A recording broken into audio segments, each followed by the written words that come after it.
Can you change into humans as well? The form of an animal is different from my own. One may study the creature, learn to move as it does, think as it does. In time, this allows one to become as it is. I gain nothing by studying another human. I already am the same as they are. I learn nothing. So the answer is no, my human form is the only one I possess. Do you spend a lot of time as an animal? There were nights when the wilds called to me, 'tis true. You look upon the world around you and you think you know it well. I have smelled it as a wolf, listened as a cat, prowled shadows that you never dreamed existed. But my life is as a human. I am under no illusions to the contrary. What do animals think of when you're chained? They do not shy away from me. To their senses, I believe I seem like any other of their species. As to what they think, I truly cannot say. Just as I am still human, no matter my form, they are still animals. Thus they cannot speak, even were I to ask. I've never heard of magic like that. No, 'tis not unheard of in the remote corners of the world. There are traditions of magic outside of the circle of magi, despite what those mages would have you believe. Some of these traditions are old, indeed, passed down as carefully guarded lore from one generation to the next. The zealots of the chantry would uproot all such practitioners if they could, but as luck have it, some still exist. My mother is such a one. By practitioners, you mean apostates? Not all apostates use the forbidden blood arts. Maleficarum do, but to condemn all who do not fall under the circle's thrall for the sake of what might be is a dangerous path to walk. There are those who look on the word apostate as meaning freedom.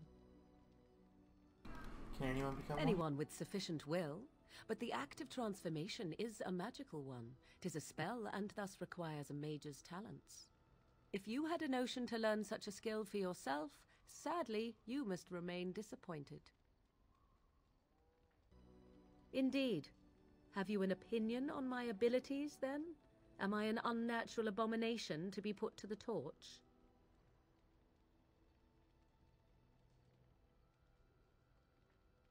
I think your abilities sound quite useful. Oh, you're simply full of surprises, little man, aren't you? But enough of such talk. Let us proceed, lest the dust gather on us.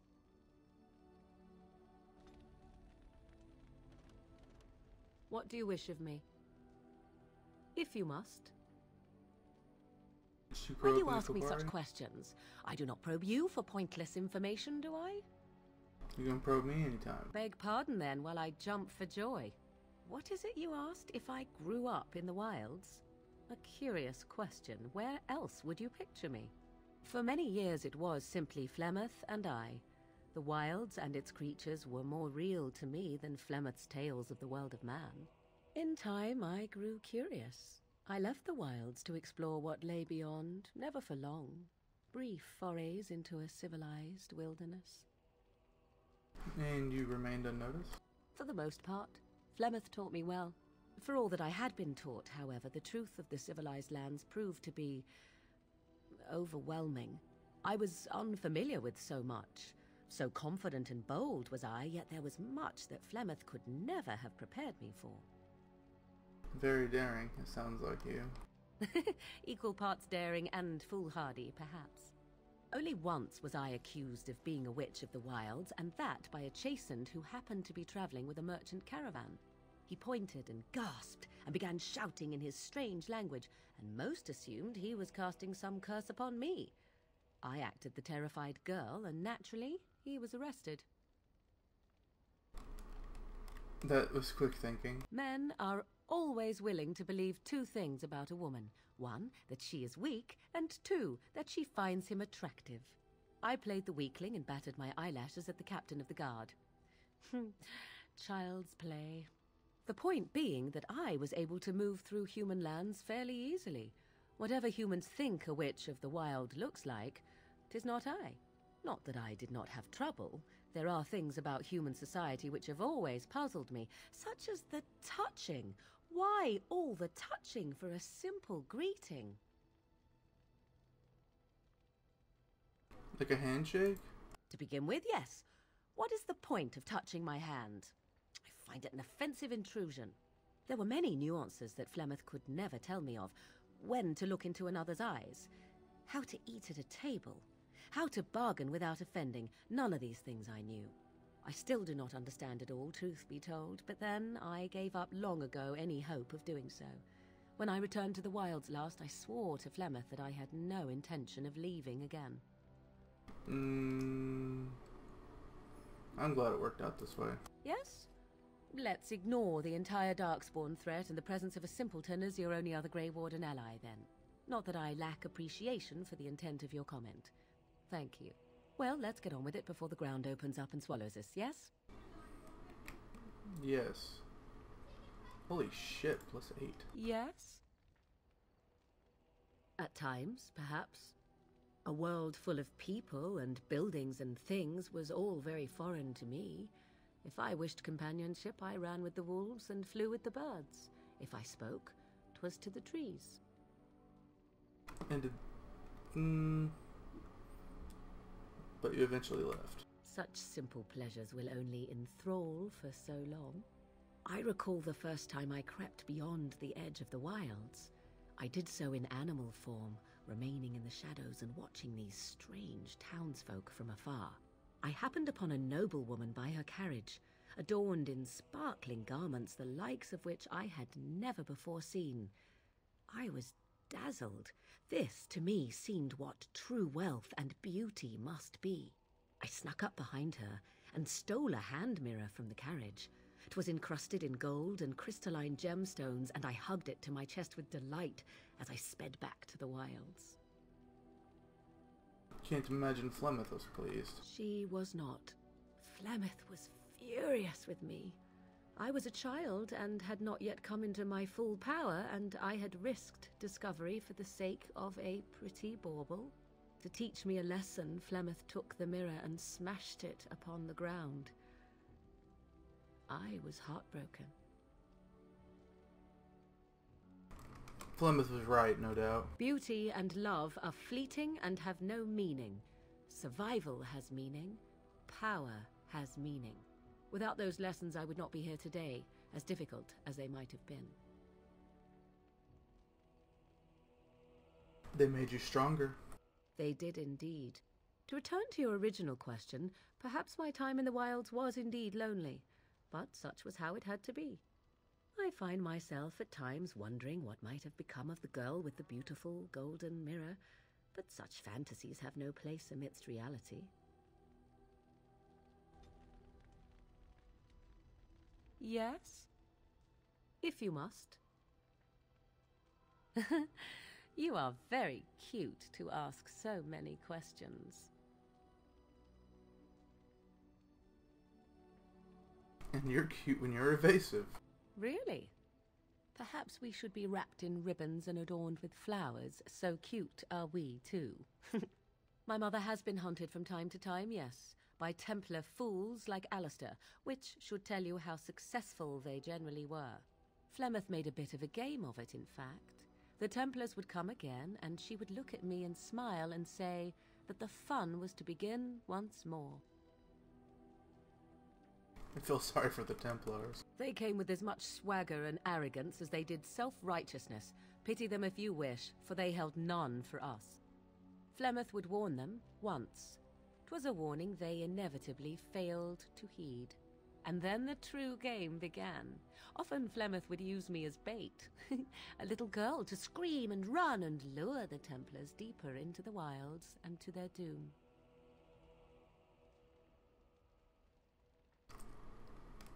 Oh, did you kill them? Me? No, I never did any of the killing, until later. And even then, Flemeth was a glutton for that sort of thing. Thankfully, the wilds is a vast place. Once they found us, Flemeth would simply move us elsewhere, and we would be lost within the forest once again. I did not understand the danger we faced until I was much older. I had never heard of apostates or maleficarum. They got what they deserved. Perhaps they did. Still, I do not begrudge them doing what they believe is necessary. The Chantry sees any mages not leashed to the Circle of Magi as apostates, and apostates could become maleficarum, evil mages that resort to blood magic and become demon-enslaved abominations. It may even be true. Still, those of us who prefer freedom see no reason to submit.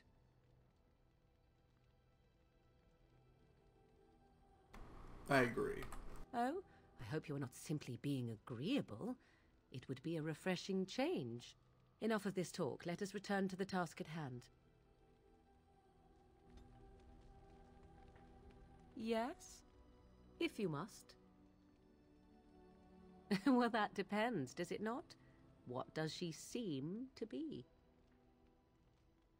A powerful Maleficar. You mean, is she truly the Flemeth of legend and story? Tell me, how much do you know of the tale? The one that the chastened still tell of my mother, to frighten them into obedience. I didn't even know there was such a thing. Ah, I see. That does explain much. I can relay what Flemeth once told me herself, and you can decide whether or not 'tis the truth, if you desire. Okay. As the tale is sung by the bards, there was a time when Flemeth was young and beautiful, a fair lass in a land of barbarian men, the desire of any who saw her. Just how long ago is this? Many centuries, before this land was even named Ferelden. The tales say that Flemeth fell in love with Osen the bard, and fled the castle of her husband, the dread Lord Conabar, and that he swore vengeance for her infidelity. In truth, my mother claims that 'twas Osen who was her husband, and Conabar the jealous lord who looked on from afar. Lord Conabar approached young Osen and offered him wealth and power in exchange for his lovely wife, and Osen agreed. Oh, so he sold his wife? The life of a bard is a poor one, and love fades in the wake of hunger. 'Twas Flemeth who suggested the arrangement. All would have been well had Lord Conabar kept his end of the bargain.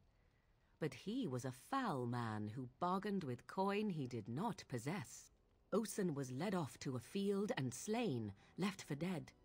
Flemeth spoke to the spirits and learned of the deed, and swore revenge. Wasn't she now married to a wealthier man? That was not the point. Conabar had no honor, so she would not have him. Flemeth begged the spirits to aid her, and 'twas they who slew Conabar. The demon the legend tells of came later. Lord Conabar's allies chased Flemeth, you see, chased her to the wilds, and there she hid. There she found the demon, and he made her strong. The legends all speak of the great hero Cormac, he who defeated Flemeth and her great army when she invaded the lowlands centuries later. All lies. Which she never invaded, or he never defeated her? The truth of the matter is that there was never an invasion. As Flemeth tells it, the Chastened never raised an army under her banner, and she never fought with any warrior named Cormac. Cormac led a brutal civil war against his own people, and later claimed it was to vanquish evil that had taken root amongst the lords. Thus, he was hailed a hero. Flemeth was only attached to the legend much later. Perhaps 'twas due to the great war with the Chastened that eventually came, but Mother claims not to know how it began. The legend tells of Flemeth having many daughters. You ask if I have sisters. I have asked of this myself. The stories tell of many witches of the wilds after all, not just the one, and these tales existed long before I did. Flemeth refuses to speak of other daughters, if they existed, so should I believe I am her first? I doubt that too. Aren't abominations usually insane horrors? The demon within her has transformed her into something else. An abomination, perhaps some would say. I know not. I only know my mother is clever, and she is part of the wilds as it is part of her. But she is no immortal. She bleeds. A blade in her heart would kill her like any other, were it lucky enough to find her. Aren't abominations usually crazy as How fuck? often is this usually? Always? If not always, then when is it not true? There are more things in this world and the next than you or I could ever hope to understand. What Flemeth became is a mystery. I suspect even to her. An interesting story, thank you. Flemeth tells it with far more embellishment than I, but you are welcome. Dare I ask of your own mother? Few are abominations of legend, 'tis true, but I find myself curious nevertheless. My mother died recently. Ah, then you have my sympathies for what it is worth. Which is very little, I am certain. It matters not. Let us move on.